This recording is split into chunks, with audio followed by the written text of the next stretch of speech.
Hey there, everybody. Welcome into episode number 5, I think, of Saturday Evening Quarantine. I'm David Jackson, along with Hall of Famer Steve Brown, Randy Jackson on the Mass General Store living room set. That actually looks like it's got some Mass General Store paraphernalia in it there in the back. You got? It might have a few little odds and ends. Nice. I see you went away from the cityscape. I did. I decided to do. I missed baseball, so I decided to get a little baseball, feel in here today. This is Randy Jackson taking us around his house on the Mass General Store sideline. Brian, Crib, you got some man. paraphernalia too. Is that one of your little QB towels from back in the day? Well, I got my feelings hurt. Randy won't know if I was an old Appalachian sock.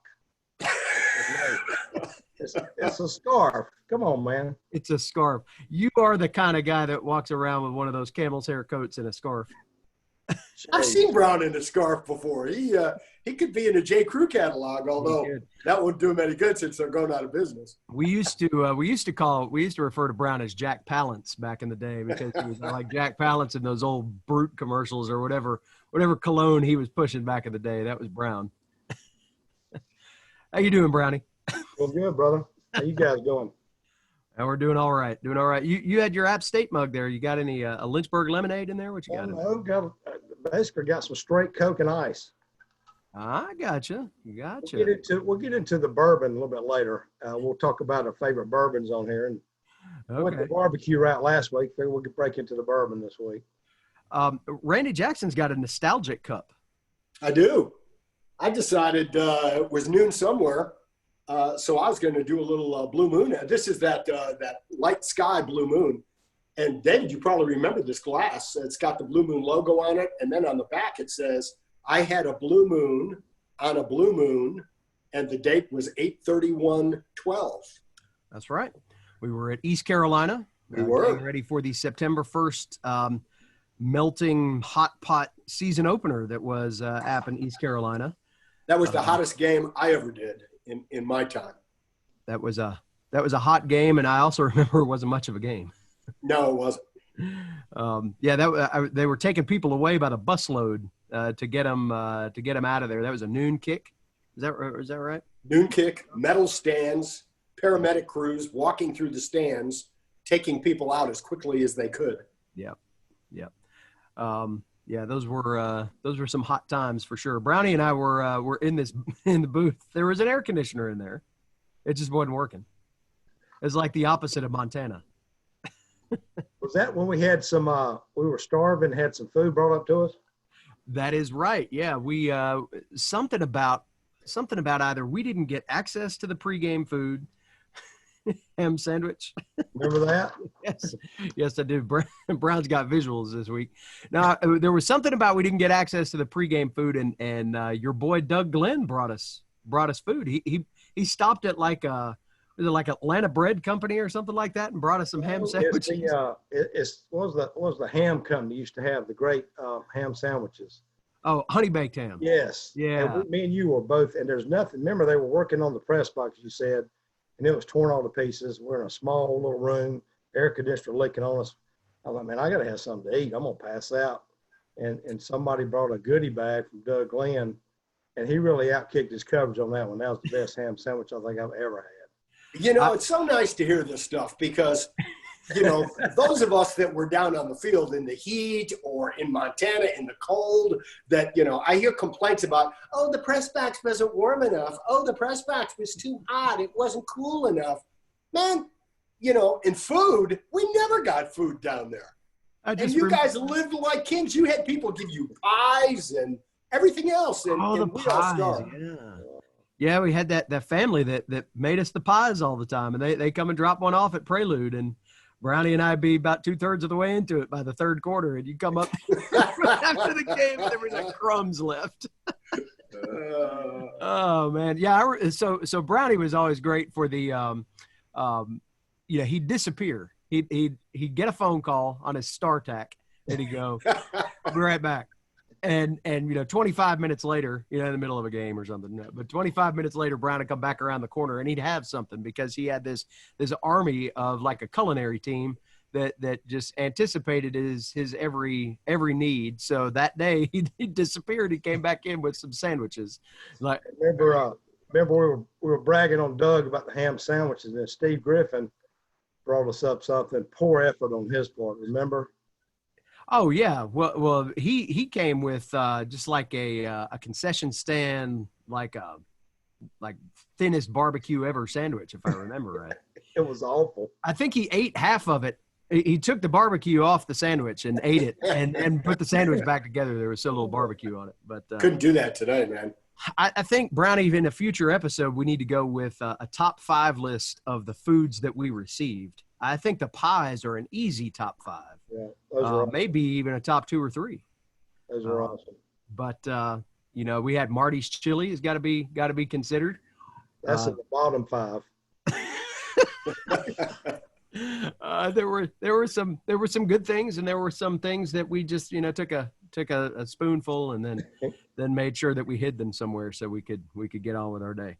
Well, man, when Prelude moved down to the ticket plaza, there was always food coming in there.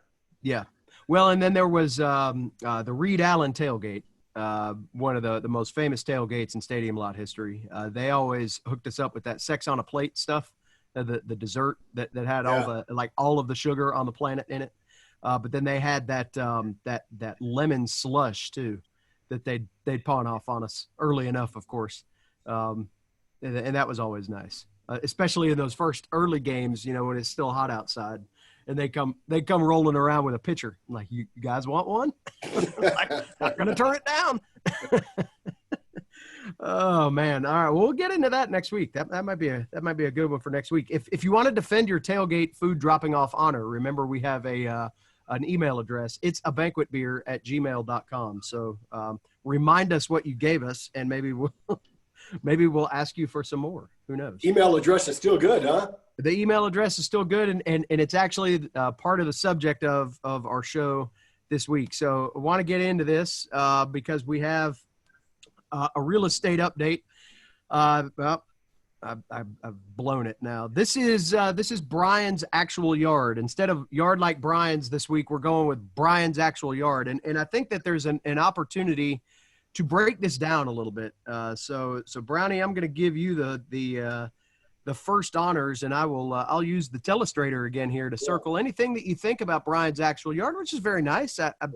I think it's interesting that he's got the wood pile over there in Texas. I didn't know that you needed the fire all that much, but what are your first thoughts on looking at the yard here? The first thing I seen, guys, is it looks like Canadian geese has flown down and landed in the pool. I'll be right here. Yeah. He just kind of dove in. And then if you look for the landscaping tips, Dave and Randy, it looks a little shady under the tree over there.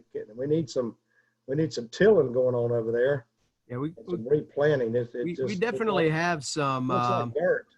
Yeah, we definitely have some yard. Either there's a need for some AstroTurf maybe in this section. That's a good idea. Yeah. I don't know, Dad. You got any thoughts on this one? Well, the grass looks incredibly short, and the area you just marked for the AstroTurf, is that like pine bark or mulch, or is that gravel? It is hard. Yeah, it's hard to tell from this elevated angle if that's actually a pine straw scenario or if that is. Dave, and its proximity to the pool is bothersome to me. And I guess the first thing that came to my mind was the quality of the pool water. I mean, would I want to jump in that? It doesn't have that nice crystal blue look. It kind of looks like it's been sitting there for a while. Now in Brian's defense, we might have a morning sky here. So I think that we might have some scenarios where the sun of the tree shade is playing with the color. Although I will agree, this right here to me screams muddy feet. Coming in this general direction. And what about wind? I mean, Texas has a lot of wind. If that stuff is loose and not really packed down, does it blow into the pool? That's a good question. Good question. I do like the pool furniture over here. Got a nice umbrella scenario over here. But Brownie, if you could do some searching for us this week, I'd like to know more about the fire. Is that for a fire pit, or is that to get into a back in Boone type scenario when it's 98 degrees in September? He just throws a couple logs on the fire and starts watching Hallmark movies. I'll check that out this week. Check that out. Is that a locomotive in the very front of the picture there, or is that a barbecue grill? Maybe the wood goes into the locomotive. That's Tweetsy. Yes, that's a Tweetsy replica. Actually, he got a replica of old number 2, put it out there on the patio. I'm sure poor Brian's just scratching his head. Knowing Brian, he was he's a South Carolina guy, and those South Carolina guys are particular about their barbecue. So I'm wondering though, Brownie, does he bring the Carolinas Q to brisket country? I mean, those are fighting words most of the time. You got to mix it up a little bit. Probably. I could get him exiled. Somebody might have burned his yard over here for the wrong barbecue choice. This could be larceny or something. It'd be serious. I tell you, North Carolina barbecue is good, but that Texas barbecue is a whole different deal, and it's really good if it's done well. And Randy Jackson's going to be asked to leave the state. No, I like ours. The Texas stuff's a whole different deal. It's a different deal. All right, so moving on from Brian's actual yard, we got to go back to the archives. And Brownie, I got to let you know we got an email over the weekend or over the week from your boy Scotty Moe. What was his nickname again? Buffalo. Yeah. Buffalo. All right. So Buffalo emails us back, and a number of your former teammates got a kick out of this because of you going back and kind of tearing into Scotty Moe a little bit for the Olay block. A man coming through over here. So Scotty Moe wanted to thank publicly Randy Jackson for making sure that everybody knew that the ball was out of your hand. Ball was out. So he kind of encouraged you to calm down a little bit there, Brownie. I don't know if you've got any retort to that. He got through up his hand, said, "My job is done. Ball's free." Yeah, that's what I got out of that. Ball's free. My job's done. Didn't matter if the QB got blasted after he threw the ball. It's just about, hey, the ball's out. Ball's out. I like that. I like there were some great comments made. There were also a few fans that remember, we did talk about Scotty had a big play, like 78-yard play in that game. And there was one gentleman that sent in almost a step-by-step recap of that. I mean, we all have those plays that will always be burned in our minds, but back to this game, I mean, it was like, he pivoted on this, piece of fescue and came over and was wide open down the field. I mean, it was pretty detailed. Yeah. I think that's Steve White. He said, if memory served him right and me right, I think at that time, Western may have been 6-2. And according to him, if they'd have won out, they were headed to the Tangerine Bowl. Tangerine Bowl, that's right. Yeah. And he remembered that play because he went to stay with a couple of his buddies, and they were going to Western, and he was the lone guy in the house there catching a lot of heat, I'm sure. I question one thing about our friend Steve Wyatt is why in the world he'd leave Boone on a Thursday night to go down and spend a full day in Cullowhee before the game. I mean, Steve, if you're going into hostile territory, brother, you got to think about the longevity of that there. That's why he went. That's why it's a banquet beer. Gotcha. All right. So moving on from here, we gave Scotty Moe some love. And he's certainly a good one. So we got asked again about, I think we inspired some folks with the JMU recap from last week to kind of dig back in the archives a little bit and think about some other moments that they might want to go back through again. And this is a picture of the Ingle Martin fumble that sprung loose the first trip to Chattanooga. So you got Jason Hunter here with his arms out. You got Omar Byram, who would be a star in this play. And you got Ingle with the ball out of his hands. Jason hasn't hit him yet. And that might be a subject of some controversy at some point in time. But I also notice here that Ingle's jersey is ripped. He had a rough day, Brownie. He slipped going into the end zone. Yeah. And then ultimately had this ball knocked out of his hands at a key time. You go back and take a look, David, where it's almost like Bobby Lamb. He kind of got run out of his own school because he couldn't beat Appalachian. I mean, if you go back and take a look at the records, Bobby's always 8-3, 7-4, 9-2, but, he couldn't get over the hump and beat Appalachian. And we talked about, of course, that's when Richie and Armani and the crew were coming through. So, very, very talented time to be playing Appalachian. But And Ingle Martin was a kid that I think got a couple years and played on a couple practice squads in the NFL. Yeah, he did. He did. Talented. Well, and remember too, I know we talked a little bit before about the App Furman rivalry, and every one of those games came down to the end from about 2002 Miracle on the Mountain game all the way through 07, 08, somewhere in that general vicinity. And in this picture here, so this is 2005. Furman is 4 years removed from a 1AA title game run. They had been with Bobby Johnson there before he went to Vanderbilt. They were up there toward the top, and they had I think they beat Georgia Southern in the semifinals that year to go to the title game, and they ended up losing to Montana, I believe. But they were always right there in that conversation. But you're right, they could never get over the hump, and they're in 05, 6, 7, 8. It was always App keeping them from going over the hump. So that was particularly difficult, I think. Did we beat them in overtime one time, or blocked a kick or something crazy down at Furman one time? Yeah, there were all kinds of there was a Brad West was a player for App that I think had his career game every year. He would best his career best against Furman. And he had a couple of key sacks. There were special teams plays. Corey Lynch blocked the kick in 06 right before halftime that opened the floodgates. That was the come on out to the field, Bobby. I think. But we'll have to go back and find exactly which Bobby moment that was from. So anyway, go ahead. I was going to say, back to Brownie's point, and Bobby Lamb, one of the nicest guys you'd ever want to meet, I think. But not only could he not beat App, but the losses were, they were blowout losses. They were all devastating.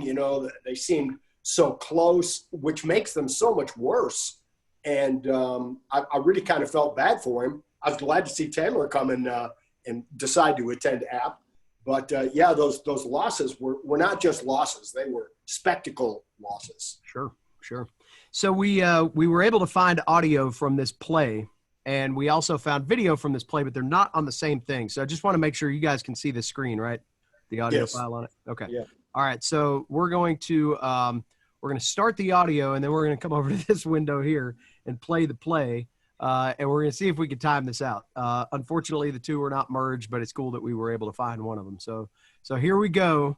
We can talk about it afterward. Each team with a timeout left. We're at the 30-second mark. 1st and 10 Furman at the Mountaineer 36. Martin in the pocket. Now he's in trouble. Pressure coming. Ball is loose. Mountaineers have the football to the 40, 50, 45, 40. Take it to the house, baby. To the 30, to the 20, to the 10, 5, to the 1-yard line. Woo! Take it to the house, baby. 13.7 seconds left. Omar Byram scoops up a Furman fumble, and the Mountaineers. Penalty flags, we don't care. Throw every one of them. Throw them at Avery Hall, why not? You've said all along that Furman's Ingle Martin was turnover prone. Yep. He couldn't have come up with one in a bigger time. The Mountaineers 13.7 ticks away, and smart football away from going to the 1AA National Championship game. Each team. There you go. How about that? There you go. I asked you in the pre-show moments, you were trying to make sure me and Randy could see the screen. That was the same game. I think he ran lead option going into the old scoreboard side, and he was wide open, plants his left foot, and slips. Yep. Well, there was I don't know if it was a snowstorm or if it was just really cold and we had ice. There was snow in the foreground. I remember from the TV shots, there was snow on the hill. And I think we'd had snow earlier in the week. Actually, I do remember that now. There was an epic snowball fight that Thursday night. So that was back before the SoField Indoor facility. And we're playing in this playoff run, and everybody's just so excited to be that deep because we hadn't been that deep in since 2000. And there was a snowstorm in Boone. We're covering practice, so we're back up at the stadium to get interviews. And back then, before the SoField, a lot of times they go offense on the field, defense in varsity gym, and then they'd flip. So the offense was on the field and the defense was in the gym, and they were each in their last session. So the defense was basically walking back up the hill to finish practice. So they're coming back up the hill. The offensive guys get done, and they go and embed themselves in all of the little nooks and crannies there at the corner of Jack Branch and Stadium Drive. They're behind walls. They're behind bushes. They're behind everything. And they took about 5 minutes and made as many snowballs as they could.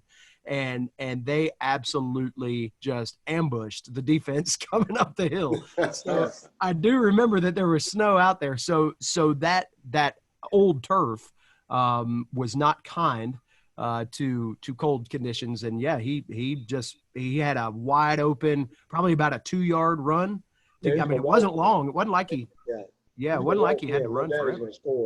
Yeah, and he fell right down. That was there was another great series right there on that same goal line, and it may have been later in that same drive actually, where, believe if I remember this right, Ingalls slips and they have a 4th and goal play, and Lewis Ivory got the handoff, and Pierre Banks was part of that defensive group that front 7 stuffed them, and ASU ended up with the ball 1st and 10 from their own 1 or 2 or something along those lines. I mean, it was a heck of a game, and that was the first time to punch the ticket through. And I think so many people wondered what that moment would be like.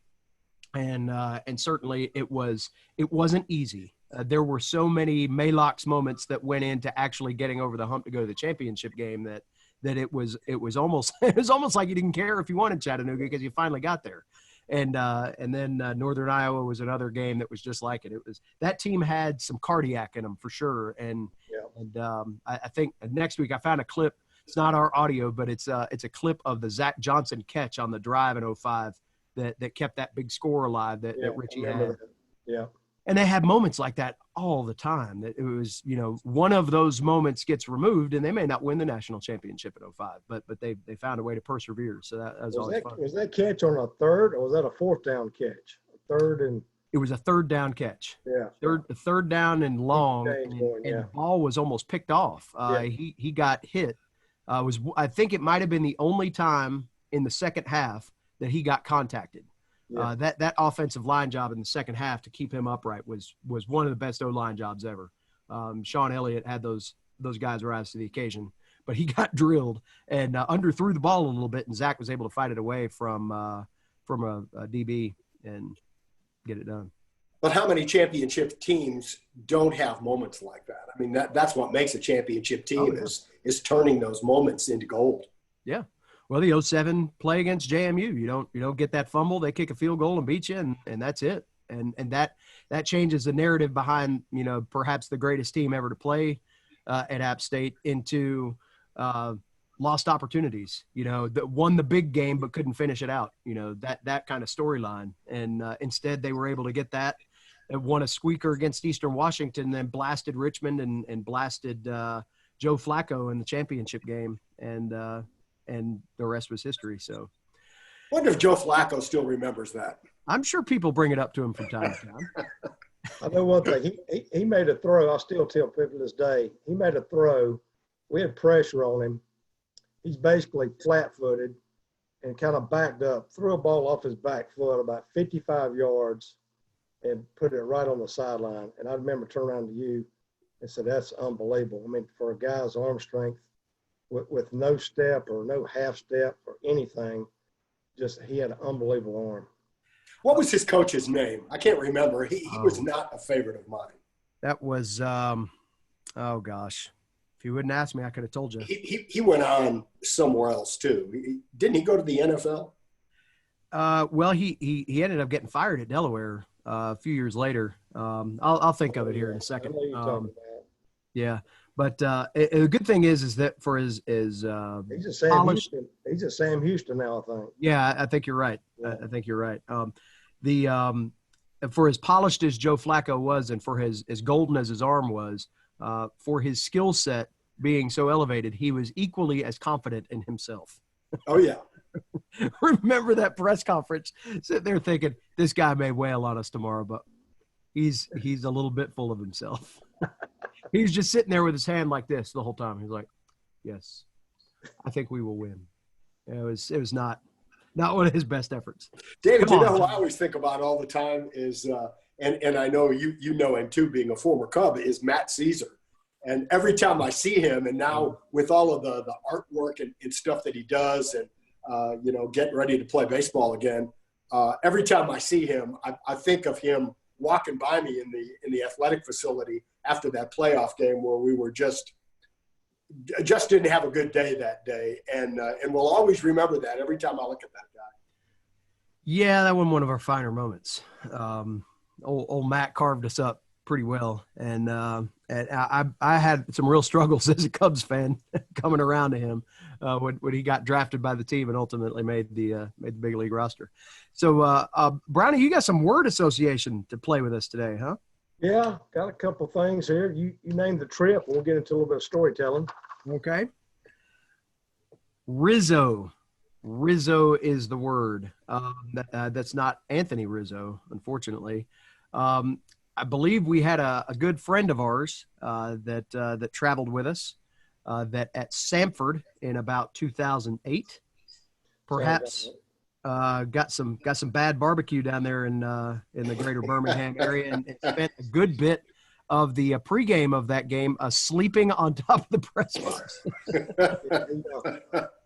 I just ran across a picture of him the other day. I was deleting some photos. I decided to keep that one. I think the real story is he came of age, being where he could go out and partake in the sundries offered in the town. Yes. And he was going to be the big Johnny man on campus, and I kind of slipped the bartender a 20. I said, "Feed him vodka, feed me water." And so after about 6 or 7, he's getting into the barbecue. It didn't end well for the youngster. Yeah. There were some of us that were at another area and came back and noticed his condition and had to get him out of there pretty quick. I do remember when he left that place, he tried to pay for his tab with his hotel key. That was a bad situation. Bad situation. Do you remember that place also had a number of adult beverages that were in a tray that went all around the bar, and the tray was filled with ice, and various bottles were stuck in there? Yes, I remember that. We won't go any farther than that. Right. I remember our hazmat suits. I do remember that he was really trying to strike up a conversation with this young co-ed bartender, and somehow or another, and I don't know how. I think Mike Flynn might have been involved in this. Somehow, she was a Samford student, if I remember right, and he convinced her to come and find Rizzo at the game on Saturday. And he's like, "Oh man, what'd I do? What did I say?" No, it was, "Oh man, what did I say?"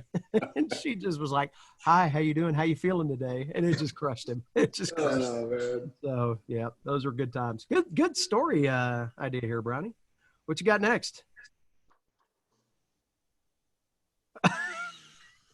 I'm gonna let you tell this story. We're gonna change the names to protect the guilty. I'll see. I guess that was a Georgia State home game, wasn't it? 2014. It was your last year, so yeah, 2014.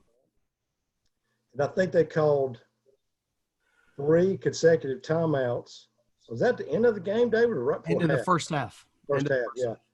So they were trying to decide, if I remember correctly, correct me if I'm wrong, they were trying to decide if they're going to kick a field goal or go for a 4th down. Seemed like they're on about the what? This Appalachian. We're getting ready to kick a field goal. Right. Maybe. And they were trying to ice the kicker. Yeah, trying to ice the kicker. Called 1, called 2, and I mean, me and you were kind of going off a little bit on the. At that time, the coach was of Trent course Miles. Yeah, and he ended up. He either came to the NFL or went back to the NFL after he left Georgia State. Yeah, he went back. He kept calling timeouts. We're like, what is he doing? And I think he called his 3rd and last timeout. And then, of course, at that time, Coach Satterfield was coaching in, right? That's right. He changed the play. They run a fake field goal for a touchdown. They did. Who was it that scored that? It was that Sims McElfresh. Sims McElfresh was the one that scored the touchdown. But yeah, so the sequence of that is exactly right. Yeah, three timeouts, and then on the 3rd one, and I had heard the story that Dale Jones was the one that decided and convinced Coach Satterfield that needed to happen. He was. Dale was excitable, and it's good to have him back on the staff now. But you did that kind of stuff to Dale, and he got that piss and vinegar in him, boy. And that was it. So the legend that I heard had it that Dale was the one that went over to Sat and was like, let's do this. And so they executed it perfectly, and Sims scored the touchdown, and that prompted one of your more famous lines in the broadcast booth. Just take that orange sweater, boy. Now, you got to set up the rest of that, though. It was snowing in that game. Yes, it was snowing, and somebody had an orange parka that you could see from a mile away, something like the bus ladies used to wear back in the day. And, I couldn't take it anymore. It just came out. It just came out. Yeah. There you go. If you make that reference casually, you can find out how deep someone's Appalachian fandom is. If you refer to something as an old sweater boy, it's like, oh yeah, or what are you talking about? That. Yeah, I remember that. All right, that's 2 for 2. What you got in store now? I've got to slip aside for a prop. Oh, give me 5 seconds. Was that politician that had to go and get the water? I'll let you tell the story. We could stare at the scarf for a while, or the sock, whatever it is. Tell you what. I liked your Sims McElfresh. I always thought that was one of the greatest names in athletics of any level. Just an outstanding name. Did he send you that? No. You got a hat on there, Brown. What kind of hat is that? I got a little Jackie Stewart Derby hat on. And I've got some of the story, but you got to fill in the blanks. We're going to change the names. We'll change the names to protect the innocent on this one. There was a.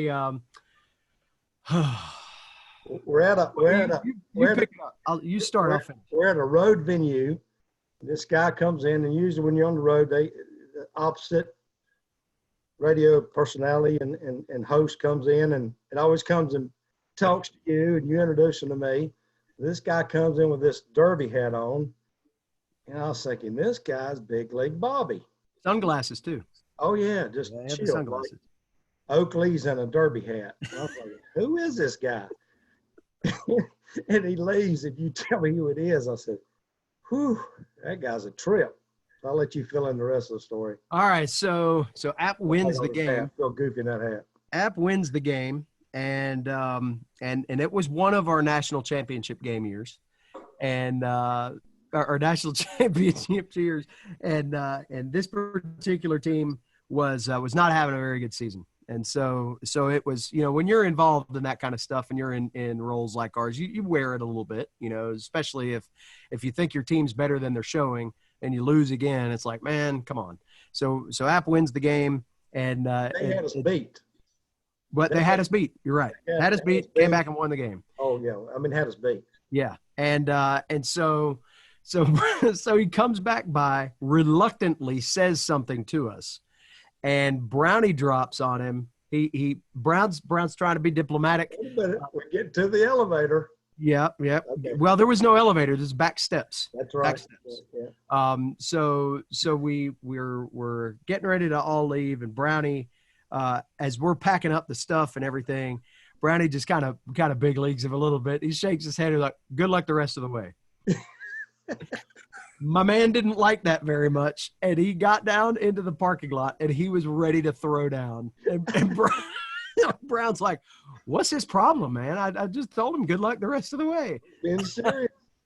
It was like pouring gasoline on a fire, man. But Brownie just kind of, how you can just kind of, if somebody's coming by, you want to acknowledge that they're there, but you don't really have time to talk. It's like, hey, yeah, how you doing? He's like, good luck the rest of the way.